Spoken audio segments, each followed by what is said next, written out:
Waalaikumsalam warahmatullahi wabarakatuh. Terima kasih yang sudah join di Zoom. Ada baru 17 mahasiswa, baru 6 betul baru 17 mahasiswa. Saya berharap meskipun ini siang hari karena permintaannya dipindahkan hari Jumat jam 1, saya mengikuti request saja. Saya juga berharap meskipun siang hari tidak mengurangi semangatnya untuk tetap ikut kuliah dalam mata kuliah psikologi pendidikan.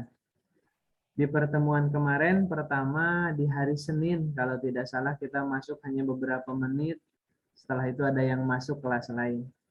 Saya berharap tidak ada permasalahan yang kalau harus berbicara masalah jam misalkan. Saya berharap kuliah tetap kita jam 1, karena kalau kita mulai jam setengah 2 nanti pasti bakal tabrakan dengan waktunya sholat asar. Karena asar sekarang kan sebelum jam 3.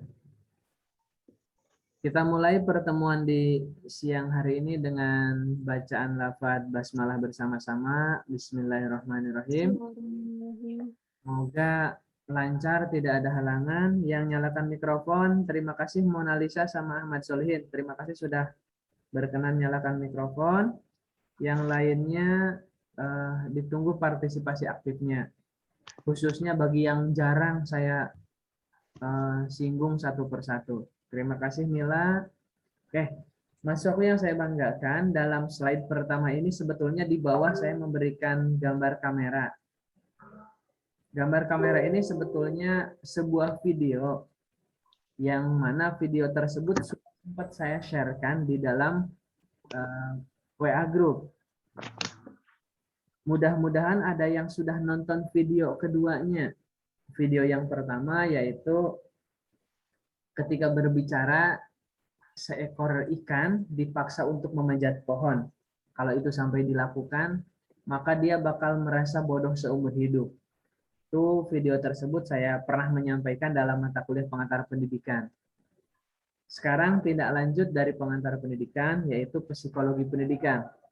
Dalam video ini, yang kedua nih yang ingin saya sampaikan, bahwasanya menceritakan ketika seorang anak mendapatkan prestasi kurang bagus, sebutlah nilai raportnya misalkan merah, habis dimarahin sama orang tuanya dan lain sebagainya. Apakah itu bagus? Tentunya kan tidak. Nah, hal-hal seperti inilah yang dijadikan dasar ataupun modal ketika kita berbicara terkait psikologi pendidikan. Jadi harus jelas ya kalau kita berbicara psikologi itu ya objeknya adalah manusia, berarti kan orangnya, anaknya. Berarti bukan ke hewan, bukan ke sarana prasarana, meskipun itu nantinya bisa berakibat fatal kalau kita berbicara terkait psikologi ya, khususnya dalam kemampuan dan perkembangan anaknya. Itu sebagai pengantar di slide. Saya ulangi. Untuk Mona, Ahmad Solihin dan Mila ini yang menyalakan mikrofon, apakah sudah menonton videonya atau belum? Sudah, Pak. Oke, bagi yang sudah, saya ingin dengar komentarnya dari Mona. Bukan video yang pertama yang disuruh ikan memanjat pohon, tapi video yang kedua. Iya. Menceritakan apa itu Mona Lisa? Mona dulu ya. Ya, kalau menurut Mona ya Pak, kalau Mona lihat itu kayak menjelaskan tuh yang apa namanya anak siswa ya, mahasiswa ya Pak ya. Mahasiswa itu menjelaskan bahwa IPK itu tuh nggak menjamin masa depannya itu cerah gitu. Jadi dia menyarankan untuk pendidikan itu supaya apa namanya lebih sesuai ke minatnya gitu. Betul. Kayak gitu. Terus ini juga bisa dijadikan modal untuk kalian suatu ketika yang perempuan jadi madrasah pertama untuk anak-anaknya, begitu juga dengan laki-laki ya suatu ketika punya anak. Kalau misalkan perkembangan psikis ataupun fisik anak itu berbeda dengan yang lain, tidak usah dibandingkan karena masing-masing orang itu kan unik, berbeda. Begitu juga dengan prestasinya. Betul IPK itu bukan satu-satunya yang akan menyumbangkan prestasi. Namun ketika IPK-nya itu rendah, secara otomatis kan kelanjutan studinya, kelanjutan dia ke depannya juga kan tidak bakal bagus. Seperti contoh misalkan Mona Lisa kuliah, IPK-nya 1,5, ya tentunya kan tidak bakal bisa wisuda. Yang ingin saya sampaikan adalah pola pikirnya IPK rendah aja sukses. Apalagi IPK-nya bagus. Harusnya kita pola pikirnya dibangun seperti itu. Oke. Terima kasih Mona komentarnya. Dan bahkan di sana juga disampaikan ya, yang sekolah itu bukan orang tuanya, tapi anaknya. Nah, sekarang kita benturkan di masa COVID seperti ini, ataupun sekolahnya yang daring seperti ini, kalau misalkan Mona punya adik atau yang lainnya nih yang punya adik, adiknya misalkan baru kelas 1 SD, disuruh mengirimkan tugas melalui email misalkan. Ya ini kan tidak mungkin anak kelas 1 SD. Tentunya kan tetap bakal orang tuanya. Nah, maka dari itu saya berharap kejadian seperti ini dikemasnya harus lebih bagus. Ya tentunya tidak harus penugasan se-ekstrim itu gitu loh. Kalau kelas 1, kelas 2 SD disuruh upload video ke YouTube kan agak lucu juga. Kan itu tidak mungkin anak seusia seperti itu gitu loh. Meskipun di zaman sekarang ya mungkin saja ya karena kecanggihan teknologi misalkan anak juga bisa melakukan. Terima kasih Mona komentarnya. Yang lain ada yang mau berkomentar dari video yang sudah saya sharekan?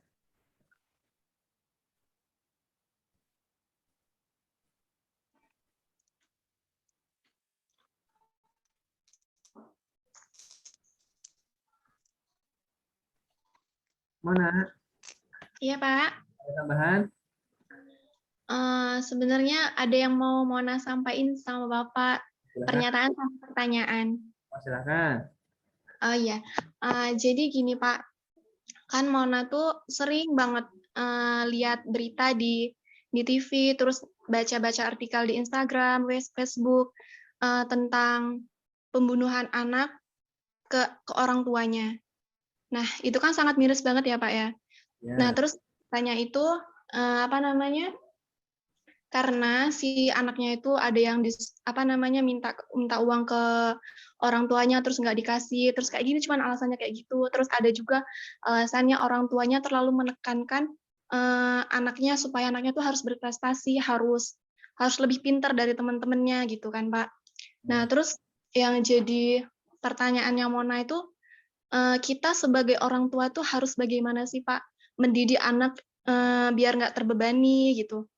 Terkadang kalau misalnya pendidikan Mona bukannya Mona nyalahin orang tua ya Pak ya, tapi kebanyakan orang tua itu kayak membandingkan anaknya sendiri.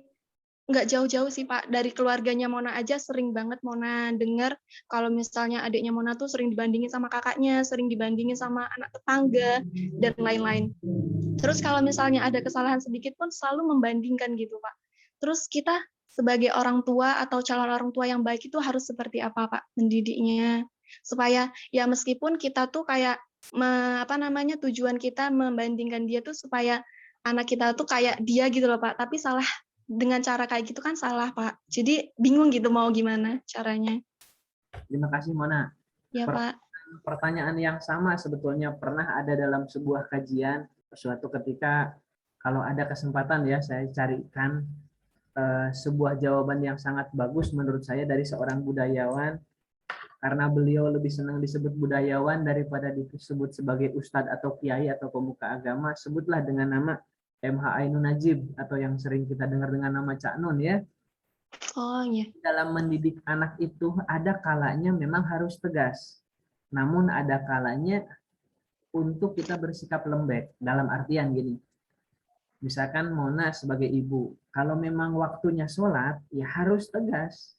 Ya tidak apa-apa misalkan dengan cara siapkan rotan atau seperti apa supaya dia tahu waktunya sholat ya sholat gitu loh.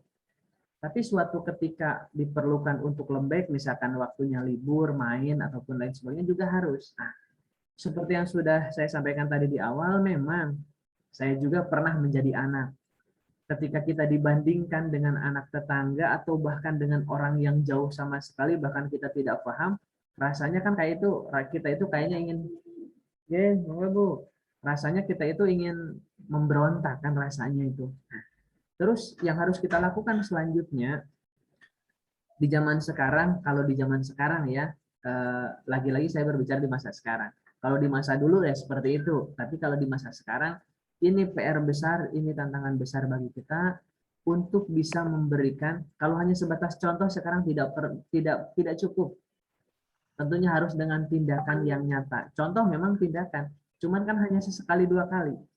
Tapi paling tidak kalau langsung tindakan, kalau dalam bahasa kerennya itu ya berkata langsung bertindak, tidak hanya sebatas berkata. Misalkan ada contoh lain, saya pernah melihat sebuah video, ini barangkali Mona dan yang lainnya juga pernah nonton. Suatu ketika anak kecil mau goreng telur, anaknya ya anak kecil usia 5 tahun 6 tahun lah, mau goreng telur. Singkat cerita, telurnya itu rencananya mau disuguhkan kepada orang tuanya. Habis goreng telur, ternyata goreng telurnya terlalu gosong, sebutlah gosong. Orang tua yang kurang bijak langsung mengatakan, goreng telur itu jangan terlalu lama, nanti gosong. Ini paling kurang minyak dan lain sebagainya. Itu adalah orang tua yang kurang bijak. Namun kalau orang tua bijak kan menyampaikan, enak sekali telurnya, enak sekali goreng telurnya. Tapi kalau tidak gosong ini lebih enak, langsung diberikan contoh. Ini itulah salah satu contoh bahwasanya anak itu ada kalanya untuk kita memberikan masukan, ada kalanya untuk biarkan dia berekspresi.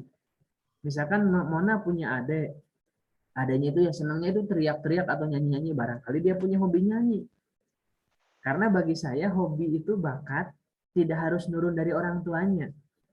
Misalkan Mona orang tuanya bukan sebagai penyanyi, siapa yang tahu adanya Mona atau siapa itu bisa jadi penyanyi kan tidak menutup kemungkinan. Namun kalau dibandingkan, memang ini tak akuin, semua orang itu pasti tidak merasa nyaman. Mungkin kalau dibandingkannya kita lebih bagus dari orang lain, barangkali kita senang ya. Tapi kalau dibandingkan kita sama orang lain, tapi posisi kita lebih rendah, barangkali kan tidak menerima. Nah, salah satunya, kalaupun dibandingkan yang wajar, yang rasional. Jangan dibandingkan fisik, jangan dibandingkan prestasi, jangan dibandingkan pengetahuan. Ya, berikanlah perbandingan yang memotivasi. Misalkan Mona maksa kepada orang tuanya ingin motor yang ternama misalkan sekarang dengan mereknya apa tuh NMAX atau Lexi dan lain sebagainya, Mona maksa pengen karena kebetulan di rumahnya punya motornya biasa misalkan. Ya orang tua yang bagus adalah memberikan bandingan. Tuh lihat tetangga kita itu hanya punya sepeda. Kita kan sudah alhamdulillah misalkan punya motor dan ya pasti kalaupun membandingkan yang positif gitu. Yang positif jangan membandingkan justru malah merendahkan kita. Begitu juga dengan suatu ketika Mona pas punya anak, perkembangan anak itu berbeda-beda. Ada mungkin yang 1,5 tahun belum bisa ngomong ataupun ngobrolnya belum lancar atau sebaliknya ya, cepat bisa ngobrol tapi lambat masalah jalan dan lain sebagainya, masing-masing berbeda. Itu salah satu saran dari saya yang menurut kita itu salah, yang sekiranya nanti endingnya bakal menjadikan down, bakal jadi menurun semangatnya nih secara psikologisnya. Tadi kan saya berikan contoh, kalau seorang anak dikatakan kamu sampai kapanpun nggak bakal bisa goreng telur, karena goreng telur kamu gosong. Itu tertanam di otaknya itu sampai kapanpun dia nggak bakal mau goreng telur lagi. Kalau dia jadi koki kan tidak ada yang tahu. Jadi kan caranya itu. Terus hindarkanlah perkataan-perkataan yang melarang. Jangan, itu hindarkan.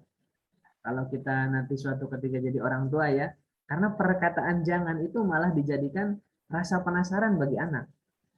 Dan banyak lagi contoh-contoh yang lainnya ya, bahasa psikologi yang tentunya itu mereka yang nanti dalam mata kuliah perkembangan peserta didik tentunya bakal disampaikan apa yang harus dan tidak harus dilakukan oleh seorang guru ataupun orang tua kepada anaknya.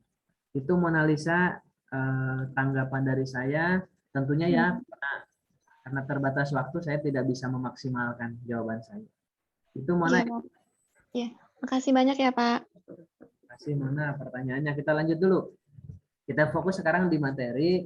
Seperti yang sudah saya sampaikan di pertemuan sebelumnya, ini sebagai sebuah pengantar dalam mata kuliah psikologi pendidikan. Mudah-mudahan, oh iya, Mona sudah membaca materi yang saya sharekan di pertemuan pertama kemarin? Sudah, Pak. Sudah semuanya? Belum. Ada sekitar 32 lembar kalau tidak salah itu. Iya. Betul, ada sekitar 32 lembar dan kebetulan saya sudah ngambil dari beberapa buku sebagai bentuk pengantar. Nah, di sini kan disampaikan untuk pertemuan kedua ini saya menyampaikan pokok bahasanya kita sangat banyak sekali. Ada 7 pokok pembahasan.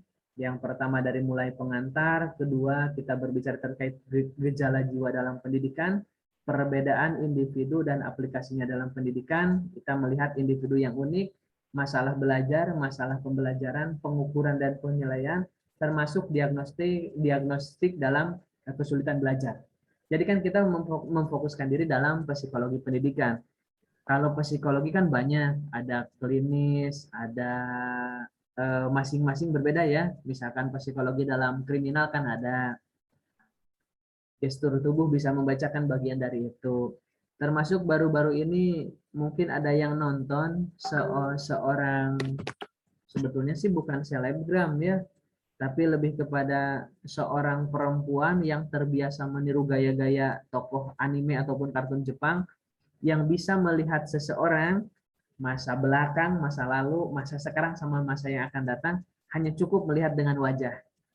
Ini kan keren sekali ya kalau sampai bisa itu dilakukan. Dan bahkan ada hal lucu ini. Katanya kalau kita melakukan oplas atau operasi plastik, misalkan hidungnya dijadikan mancung, karena katanya itu bisa menentukan nasibnya. Nah, kita bukan berbicara ke sana ya, tapi kita berbicara dalam pendidikan, dalam sekolah. Mungkin masih ingat contoh kemarin yang sudah saya sampaikan, ketika ada seorang anak, sebutlah misalkan dia kelas 4 SD, setiap hari pasti terlambat, selalu terlambat kalau masuk sekolah itu. Karena videonya dibuat dari India, disuruh buka tangan terus dipukul pakai penggaris sama gurunya. Setiap hari rutin seperti itu. Ternyata setelah dicari tahu, ini kenapa kok terlambat terus? Ternyata dia nunggu adiknya selesai sekolah, pinjam seragam adiknya, pinjam sepatu adiknya, dan lain sebagainya. Ketika gurunya tahu langsung dipeluk. Ini sebagai contoh. Kita itu harus tahu keadaan siswa. Jadi jangan mentang-mentang cukup menyampaikan materi terus selesai. Oke, lanjut. Sebagai bentuk pengantar di pokok pembahasan yang pertama ini kita akan berbicara pengantar. Endingnya kita adalah jangan sampai kita menjadi guru itu menurunkan semangat atau bahkan memotong kemampuan atau intelektualnya, memotong atau bahkan emosi anak itu menjadi rasanya itu tidak mau gitu kalau perkuliahan itu ataupun pembelajaran. Barangkali pernah merasakan ketika sekolah ada seorang guru dalam tanda kutip killer ya.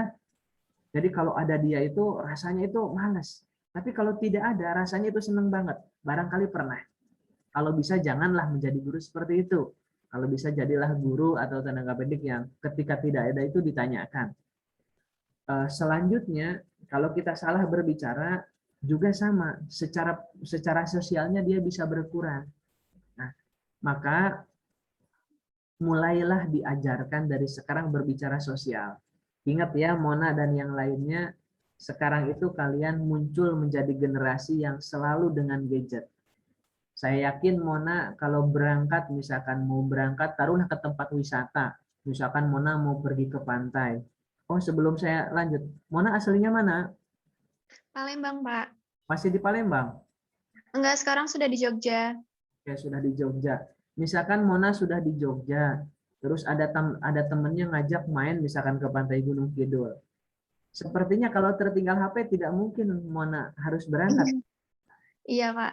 Itulah yang ingin saya sampaikan. Dari mulai kalian merem sampai kalian melek kan selalu dengan HP.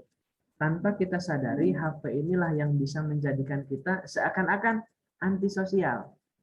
Apalagi dengan keadaan pandemi seperti ini ya, adanya social distancing. Kita kan dilarang berkerumun. Ya ini kalau dilarang berkerumun, berarti kan dilarang untuk bersosial dong. Nah, ini harus siap dengan selanjutnya. Terus banyak lagi hal-hal lainnya yang kita bisa menjadikan ataupun menerapkan motivasi kepada peserta didik. Lalu kita berbicara selanjutnya masih sebuah pengantar. Kalau kita berbicara psikologi pendidikan, sudah saya sampaikan, ini ada dua kata, yaitu psikologi sama pendidikan. Kalau saya bacakan dari ini teorinya dari Geg dan Berliner di 1992 menyampaikan bahwasanya psikologi itu adalah ilmu yang mempelajari gejala-gejala ataupun gejala-gejala kejiwaan dan perilaku manusia dalam interaksinya dengan lingkungan, baik individu maupun kelompok. Jadi kalau kita berbicara psikologi, jelas objeknya manusia. Kita tidak mungkin mempelajari psikologi hewan. Oh iya, ini sebagai contoh saja. Barangkali mahasiswaku masih ingat ada adik-adik kelas kalian dengan nama Agung Prabowo, Anggun Prabowo yang kemarin meninggal. Oh iya, Konon kalau saya baca katanya kan dipatuk ular ya. iya. Batuk ular peliharaannya. Ingat yang saya maksudkan adalah psikologi hewan itu tidak ada. Tapi kalau psikologi untuk manusia kan jelas. Nah, yang kita targetkan di sini adalah psikologi terhadap manusia. Barangkali pawang ular tahu psikologi ular, tapi kan kita bukan ranahnya ke sana. Karena yang diperlukan hewan itu adalah habit ya ataupun kebiasaan. Oke, ini berbicara terkait teori dari Geg dan Berliner. Di sana disampaikan adalah berbicara terkait gejala kejiwaan dan interaksinya manusia dengan lingkungan, baik antar manusia itu sendiri, berarti kan manusia dengan manusia, atau bahkan manusia secara berkelompok. Misalkan Mona orang Palembang, ketika ada teman lain dari daerah lain, bagaimana cara bergaulnya? Itu kan bagian. Kita kerucutkan nanti setelah ada pendidikannya, berarti kan di ruang lingkup sekolah ataupun kalau kampus ya kampus, kalau sekolah ya sekolah. Terus dilanjutkan juga dengan teori-teori selanjutnya. Kalau kita berbicara psikologi, itu merupakan ilmu tersendiri yang ada hubungannya dengan psikologi dan pendidikan. Dalam artian, ketika kita berbicara psikologi kan tadi sudah saya sampaikan salah satu definisi, tentunya kan masih banyak lagi contoh-contoh yang lainnya. Nah, lalu yang kedua kita berbicara masalah pendidikan. Mudah-mudahan masih ingat kuliah sama saya di semester 1, kalau kita berbicara pendidikan adalah proses dari tidak tahu menjadi tahu, dari bisa menjadi bisa, dari tidak paham menjadi paham. Ini berkelanjutan, ada gurunya dan gurunya itu harus di atas kita.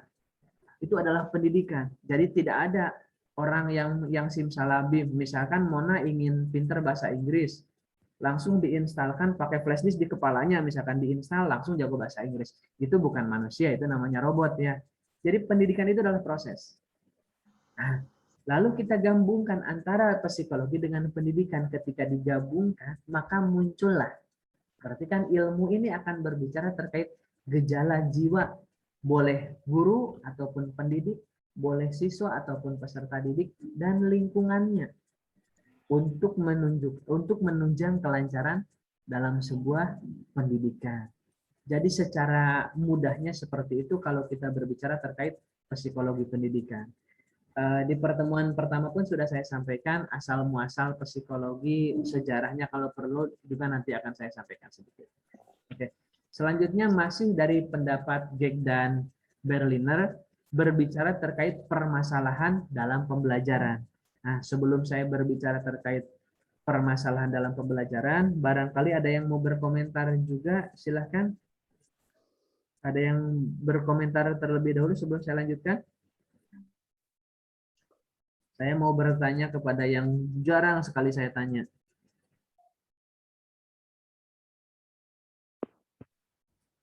Tia, Tia Maslahatus Salimah. Halo Tia.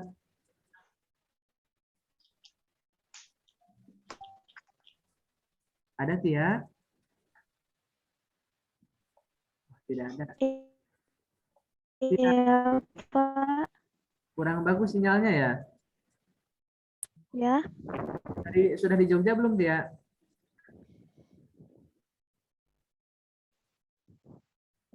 Iya, Pak. Sudah di Jogja belum Tia?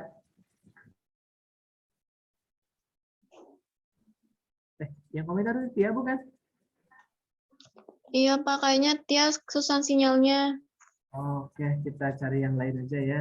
Mudah-mudahan bisa segera kuliah offline ya, biar tidak kesulitan sinyal seperti ini. Oke, kalau belum ada komentar, saya lanjut aja dulu. Saya berharap kalau ada komentar langsung nyalakan mikrofon terus berkomentar.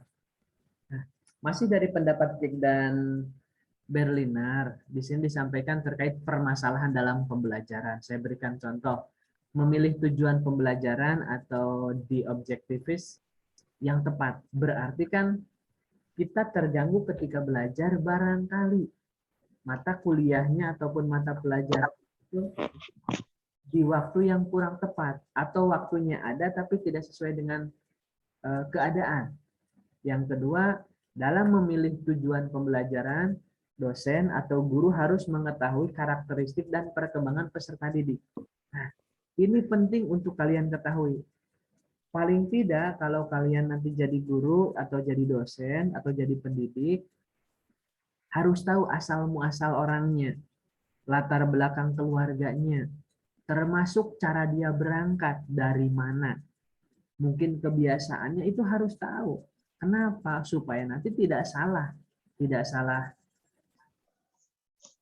salah ketika mengambil obrolan ataupun misalkan sikap. Ya, ini bagian dari PR kita bersama. Khususnya saya di zaman sekarang harus ngajar secara daring seperti ini. Sinyal Tia tadi menyampaikan koneksinya tidak stabil.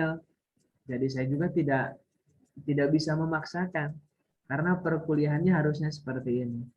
Terus selanjutnya metode, cara atau bahkan media dalam pembelajaran barangkali belum tepat.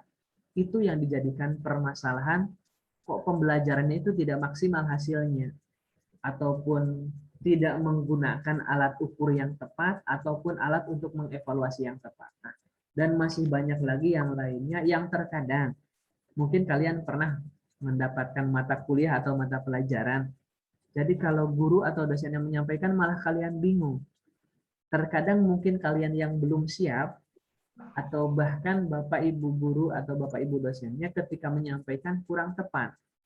Ya seperti saya contohkan kalau jam siang seperti ini apalagi habis makan siang tadi ya, ini laki-laki yang pada habis Jumatan, ya tentunya tidak bakal begitu maksimal kalau saya menyampaikan perkuliahan hanya dalam bentuk cerita saja. Terus masih dalam teorinya Jack dan Berliner juga memberikan contoh di sana, mereka memberikan contoh terkait bentuk-bentuk ataupun hasil-hasil penelitian dari psikologi pendidikan. Dan ada contoh-contoh yang lainnya yang sudah membaca, mudah-mudahan sudah ingat semuanya. Nah, lalu kan ada pertanyaan, untuk apa tujuannya misalkan belajar psikologi pendidikan? Tadi di awal juga sudah saya sampaikan, kita karena harus mengetahui karakteristik siswa yang unik. Siswa ini kan beraneka ragam. Barangkali masih ingat ketika saya suguhkan ada sebuah tes dilaksanakan oleh seseorang manusia dalam mata kuliah pengantar pendidikan. Ada kera, ada burung, ada ikan, ada anjing laut atau kuda nil dan lain sebagainya. Yang dimana di sana itu hanya satu contoh tesnya itu yaitu disuruh manjat pohon. Ya kalau ikan sampai kiamat pun nggak mungkin bisa manjat pohon ya. Kalau kera mungkin disuruh renang juga tidak mungkin, bisa pun bisa, mungkin kan mati paling bisa itu. Nah, tujuannya itu ya kita itu harus mengetahui keunikan masing-masing siswa ataupun keunikan masing-masing mahasiswa. Dari 21 mahasiswa yang join di WA group yang join di Zoom ini, saya tidak pernah mengetahui karakteristik satu persatu. Karena apa? Meskipun virtual, saya mintakan nyala kamera, saya tetap tidak melihat gestur tubuh kalian seperti apa ketika saya tanya. Oke, Ahmad Solihin izin katanya kalian ada pertanyaan. Nah, udah jelas ya kalau berbicara tujuan jelas yaitu mengantarkan supaya mahasiswa itu tidak ataupun siswa itu atau peserta didik tidak salah sasaran. Terus maka selanjutnya muncullah manfaat. Kalau kita berbicara manfaat psikologi pendidikan ini sangat penting sekali ya. Terlebih lagi bagi seorang pendidik. Barangkali untuk peserta didik, barangkali tidak begitu penting, tapi kalau untuk pendidik sangatlah penting ataupun sangat harus mengetahui manfaat dari psikologi pendidikan ini. Ya, salah satunya tadi saya sampaikan, bagaimana kita bakal menjawab kebutuhan, misalkan dijadwalkan ngajar jam 1 siang, mata pelajaran PKN. Kita kan harus mengemas dengan media yang benar, dengan metode yang benar, terus menerapkan aturan juga yang benar. Nah, inilah salah satu manfaatnya. Oke. Namun selanjutnya masih dalam buku yang sama saya sampaikan, siswa ataupun mahasiswa juga, ini kita berbicara terkait psikologi ya, berbicara terkait psikologi dalam pendidikan. Selanjutnya disampaikan harus mengenal karakteristik guru atau dosen yang efektif. Di sana disampaikan pada poin F. Jadi kita tuh harus masing-masing itu harus tahu. Seperti contoh nih, kakak kelas kalian pernah mengirimkan jawaban ujian UAS mata kuliah psikologi pendidikan. Dia mengirimkan jawaban UAS dalam CBT itu menggunakan jawaban temannya. Ketika saya download, kok ini punya orang lain, tulisannya tulisan orang lain, tanda tangannya orang lain. Saya kan konfirmasi, kenapa kamu kok mengirimkan jawaban orang lain? Jawabannya simpel. Biasanya juga Bapak Ibu dosen nggak pernah ngecek kok. Nah, itulah yang ingin saya sampaikan. Masing-masing dosen itu berbeda. Barangkali dia bisa lolos dengan dosen lain. Nah, makanya kita kan harus mengetahui karakteristik masing-masing guru. Nah, ini demi kelancaran dalam pendidikan ataupun dalam pembelajaran. Nah, tidak terlepas juga dengan hal-hal lainnya yang sudah saya sharekan dalam pengantar untuk psikologi pendidikan di buku yang pertama. Silakan kalau ada komentar. Masih yang pertama nih, kita baru berbicara terkait pengantar. Silakan kalau ada komentar.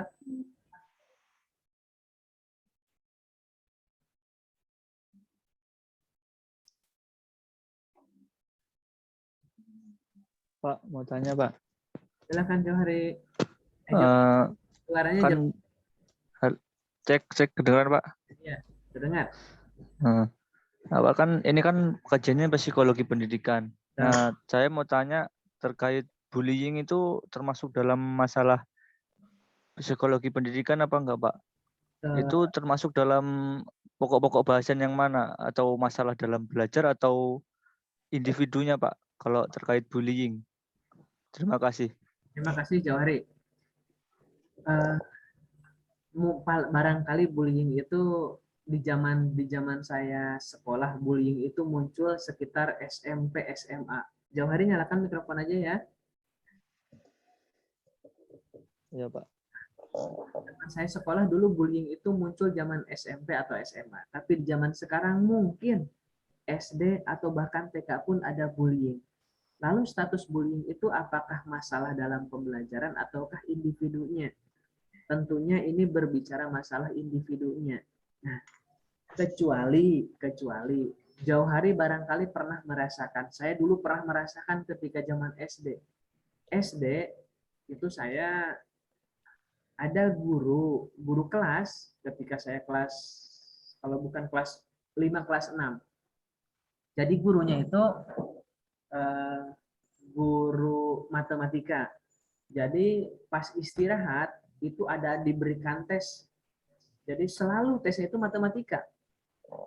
Yang bisa mengerjakan langsung keluar. Bisa istirahat. Ada teman saya yang hampir tiap hari tidak kebagian istirahat karena tidak bisa menjawab pertanyaan ataupun tes matematika tersebut. Nah, barangkali ini bullyingnya bagian dari pembelajaran. Nah, kalau bullyingnya seperti itu ya, karena coba ditengok saja temannya sudah keluar semuanya, dia tinggal satu orang tidak bisa mengerjakan. Nah, ini kan menurut saya ini bagian dari bullying. Nah, barangkali yang disampaikan oleh Jauhari misalkan ada anak yang taruhlah mungkin cupu ya, ataupun ya kurang gaul, dibully dan lain sebagainya. Kalau itu kan jelas itu personalnya ya, pribadinya ataupun individunya. Atau misalkan pernah merasakan, zaman saya itu SD dulu pernah loh, jadi disampaikan prestasinya ranking siswa. Saya satu kelas itu waktu itu masih ingat ada 37. Itu dari ranking pertama sampai ranking terakhir itu disebutkan. Di dalam ruangan yang ada orang tuanya, yang ada anaknya. Barangkali kalau seperti ini kan bisa dikatakan secara tidak langsung kan bullying ya. Secara tidak langsung bullying, meskipun dengan adanya fenomena tidak usah diberikan ranking itu sekarang kan seakan-akan paling benar. Zaman saya dulu diberikan ranking semuanya. Setelah itu ada pengurungan 10 besar.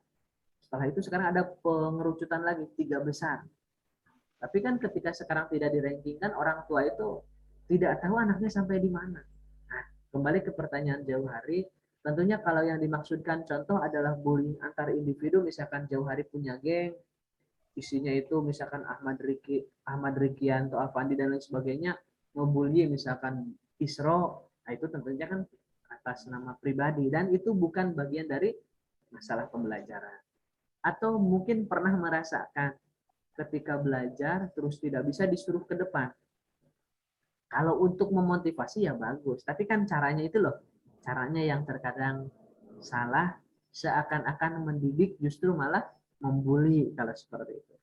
Tambahan Jauh Hari silakan. Enggak Pak, terima kasih Pak. Kalau untuk saya sih misalnya yang kalau masalah bullying itu terkait fisik biasanya Pak. Oh, betul. Kadang kan kayak gitu kalau di sekolah sendiri kalau yang saya temui biasanya kayak seperti warna kulit, bentuk tubuh gitu Pak. Nah jadi kayak gitu misalnya dia berangkat sekolah kena bullying, terus nanti dia dalam proses belajarnya terganggu gitu Pak. Oh, yang dimaksudkan seperti itu. Iya, betul Jauh Hari. Kalau di beberapa tempat, khususnya mungkin Jauh Hari juga pernah merasakan ketika zaman SMP biasanya atau SD ya, SD sekitar kelas 6, kelas 5, kelas 5, kelas 6 biasanya. Misalkan Jauh Hari bapaknya itu namanya Anton, terus Jauh Hari dipanggil Anton. Terkadang kan ketika belajar kan malas kalau sudah ketemu teman seperti itu. Misalkan berbicara terkait fisik khususnya, bagi yang kurang tinggi mungkin dikatakan cebol, bagi yang tinggi dikatakan mungkin tiang listrik, bagi yang semuanya pokoknya serba dijadikan bahan bullyingan, dijadikan bahan untuk cacian ataupun menyudutkan. Tentunya hal-hal seperti itu saya yakin sedikit banyak itu tetap bakal mempengaruhi dalam pembelajaran. Ya, apakah saya tidak pernah dibully? Saya pernah. Jadi Jauh Hari barangkali di sini ada mahasiswa yang sama ya. Kebetulan kan saya tidak pernah merokok dari zaman kecil sampai sekarang. Jadi saya itu kalau nongkrong sama teman-teman saya kan ngerokok, saya tidak ngerokok. Disebut istilahnya itu banci ya atau bencong zaman itu. Tapi saya nggak pernah gubris, ya silahkan aja. Nah, tidak semua orang kan siap seperti itu. Dan bahkan itu yang menjadikan saya untuk males nongkrong. Karena ketika zaman pembelajaran kan tentunya SD SMP kan dilarang untuk merokok. Jadi kalau secara seperti itu Jauh Hari contohnya tentunya sedikit banyak itu bakal mempengaruhi dalam motivasi belajar. Tuh Jauh Hari, ini ada pertanyaan tapi direct sih sebetulnya. Tapi nggak apa-apa saya bacakan ya dari Dwi Indah Lestari. Mengalami permasalahan belajar, menurut Bapak jika kita mulai merasa salah jurusan itu bagaimana ya Pak efeknya jadi susah cara belajarnya? Oke, Dwi Indah Lestari, bisa nyalakan mikrofon?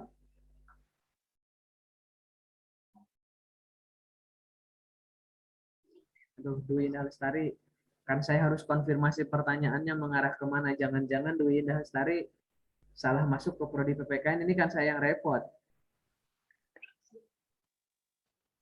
Ini saya yang repot kalau misalkan Dwi Indah Lestari maksudnya adalah salah jurusan. Terkadang memang Dwi Indah Lestari kalau kita berbicara untuk perkuliahan, barangkali ada yang merasa kok saya seperti salah jurusan. Barangkali ada, apalagi di awal-awal semester. Apalagi sampai berpikir apa jangan-jangan saya salah kampus, ini saking ekstrimnya ya. Itu biasanya memang muncul sampai dengan sekitar semester 4. Tapi nanti kalau sudah terlewatkan di semester 4, biasanya mulai mantap. Dan segala kekurangan ya tentunya harus kita jadikan motivasi ya, bukan biar tidak selamanya menjadi kekurangan. Karena Dwi indahnya tidak nyalakan mikrofon, jadi agak kesulitan saya berkomunikasinya. Anak didik yang seperti apa atau yang bagaimana yang sering sulit dibaca kepribadiannya? Pak, Ya, ini siapa? Dwi Pak. Tadi soalnya keluar saya Pak. Oh gitu. Ini pertanyaannya bagaimana arahannya Dwi? Kan begini Pak, sebenarnya bukan salah jurusan kayak masuk ke PPKN, bukan seperti itu. Jadi dulu saya waktu SMA kan masuknya IPA. Ya. Terus dari pas SMA, dari awal-awal saya emang pengennya kalau nggak masuk teknik, kalau pendidikan pengennya kimia. Sebenarnya kayak gitu. Jadi kayak pelajaran soshum itu kayak rada dinomor 2-kan gitu loh Pak. Mungkin ya sekedar ya udah pelajaran aja kayak gitu. Sedangkan pas udah kan cara belajarnya kalau soshum sama saintek rada beda kalau menurut saya Pak, ya kan? Lanjut. Terus pas waktu masuk kuliah saya kan oh ya udah kalau soshum kan kita yang penting banyak baca, terus ya udah banyak baca sama cari-cari informasi. Sedangkan kalau masuk saintek kan rata-rata kita harus kayak belajar menghitung kayak gitu. Udah mungkin bakalan terbiasa. Ternyata pas masuk soshum kita disuruh buat kayak diskusinya tuh banyak banget kan ya Pak. Jadi kayak kaget gitu Pak. Terus pas awal-awal itu udah kayak misalkan ada pelajaran, kan saya nyatet itu Pak. Soalnya saya kayak 0 gitu loh Pak di materi soshum. Terus pas misalkan Pak Heri atau dosen yang lain tanya tentang berita-berita apa gitu tentang soshum. Nah saya itu kayak bingung, kayak nggak ngerti sama sekali gitu loh Pak. Oke, terima kasih. Jadi, Dwi Indah sebentar Pak. siapa? Ya bentar Pak, itu saya sebentar. Jadi misalkan mau belajar itu kayak harus dari nol lagi gitu Pak. Ya. Iya, Dwi Lestari, terima kasih. Iya Pak. Tentunya ini PR besar bagi Bapak Ibu dosen yang kebetulan PA-nya ada, yang kebetulan jadi PA dan mahasiswanya adalah Dwi Indah. Dwi Indah Lestari siapa PA-nya? Bu Nur Pak. Oke, Bu Nur. Kebiasaan memang di eksak tentunya beda dengan di sosial. Begitu juga sebaliknya ya. Begitu juga sebaliknya. Namun karena sekarang Dwi sudah bagian dari soshum, sudah bagian dari sosial, sedikit-sedikit tetap harus belajar. Karena memang ketambah gini sih Dwi Indah, panggilannya Dwi ya. Jadi ketambah seperti ini juga Dwi. Pembelajaran daring seperti inilah yang menjadikan barangkali Dwi lebih kaget. Kalau offline ataupun luring, saya pikir bisa lebih mengena. Nah, seperti yang sudah saya sampaikan sebelumnya, kalau saya ngisi kuliah jam 1, hanya saya memaparkan materi, barangkali yang lain mahasiswa cukup matikan kamera, matikan mikrofon, barangkali ditinggal Zoom-nya bisa-bisa seperti itu. Jadi saya ngajak untuk berdiskusi. Terus yang keduanya, tentunya tidak selamanya harus diskusi. Ada mungkin cara lain atau metode lain. Dan yang ketiganya, kalau misalkan berbicara terkait info update dan lain sebagainya, memang saya akui mahasiswa zaman sekarang, saya yakin lebih banyak dengan HP daripada mungkin info di televisi yang kekinian misalkan. Ya, saya tidak menyalahkan karena sekarang zamannya kalian seperti itu. Namun sedikit banyak kan harus bisa berusaha ya Dwi dengan keadaan yang karena sekarang sudah bagian dari lingkungan sosial, ya harus bisa. Itu Dwi kalau saya mengajaknya seperti itu. Dwi terdengar? Iya Pak, makasih ya Pak. Ya, mudah-mudahan Iya, betul. tetap nyaman, mudah-mudahan tetap mau belajar. Dan yang selalu saya sampaikan, kalau memang tidak paham dengan salah satu materi, saya di beberapa tahun ke belakang ya, sekitar tahun 2017, ketika mahasiswa UTS nilainya jelek, saya persilahkan dia untuk kuliah sama saya lagi. Supaya dia bisa menjawab pertanyaan saya. Karena memang jarang masuk mahasiswanya. Ini berbicara selanjutnya ada dari Tia nih, di share ke semuanya nih. Kira-kira anak didik yang seperti apa atau bagaimana yang paling sulit mungkin dibaca kepribadiannya. Saya karena pertanyaannya seperti ini, saya takut salah mempersepsikan ya. Tapi kira-kira kalau menurut Mona dengan pertanyaan dari Tia itu arahnya kemana kira-kira menurut Mona? Bagaimana yang harus dibaca kepribadiannya anak didik? Kurang tahu sih Pak. Mudah-mudahan pertanyaannya itu tidak mengarah seperti ini. Jadi ketika zaman saya SD, SMP dulu SD SMP ya. Kalau ketika berbicara, oh ini si ini jurusannya psikologi. Dulu kan zaman saya itu terkenal psikologi itu adalah ilmu untuk menerawang orang, kejelekan dan lain sebagainya. Mudah-mudahan tidak ke sana. Dengan pertanyaan Tia, mudah-mudahan bukan mengarah. Kita sebagai seorang guru itu bisa membaca kepribadian. Barangkali kalau secara teori bisa. Namun kan itu tidak 100%. Anak memang seusia 5 tahun ke bawah, khususnya 5 tahun ya 5 tahun ke bawah itu jarang kita bisa menebaknya karena masing-masing tahun nih masing-masing tahapan itu berbeda. Anak 2 tahun seperti ini sampai dengan 5 tahun seperti ini dan seterusnya. Karena dia tidak bisa menyalakan mikrofon, maka saya skip aja pertanyaannya. Mudah-mudahan nanti dia bisa segera berkomentar. Kita lanjut. Kalau kita berbicara masih dalam psikologi pendidikan itu merupakan cabang ilmu sendiri. Begitu juga dengan mata kuliah minggu di semester kemarin ada sosiologi pendidikan. Bidang ilmu ini selalu berusaha untuk menyelidiki terkait karakteristik termasuk perilaku dan perkembangan individu dalam bidang pendidikan. Ingat ya, target kita adalah dalam pendidikan, bukan individu secara keseluruhan dalam kepribadiannya di rumah dan lain sebagainya. Kebetulan di sore hari ini sebetulnya saya itu kebagian ngisi materi dalam PPL 1, kakak kelas kalian sedang melakukan PPL 1, jadi saya dimintakan sharing dalam hal etika ketika mengajar. Ini saya minta maaf karena tidak full ya, karena saya harus, ya tentunya saya juga karena diundang untuk menyampaikan materi, jadi saya minta maaf tidak bisa full di sore hari ini.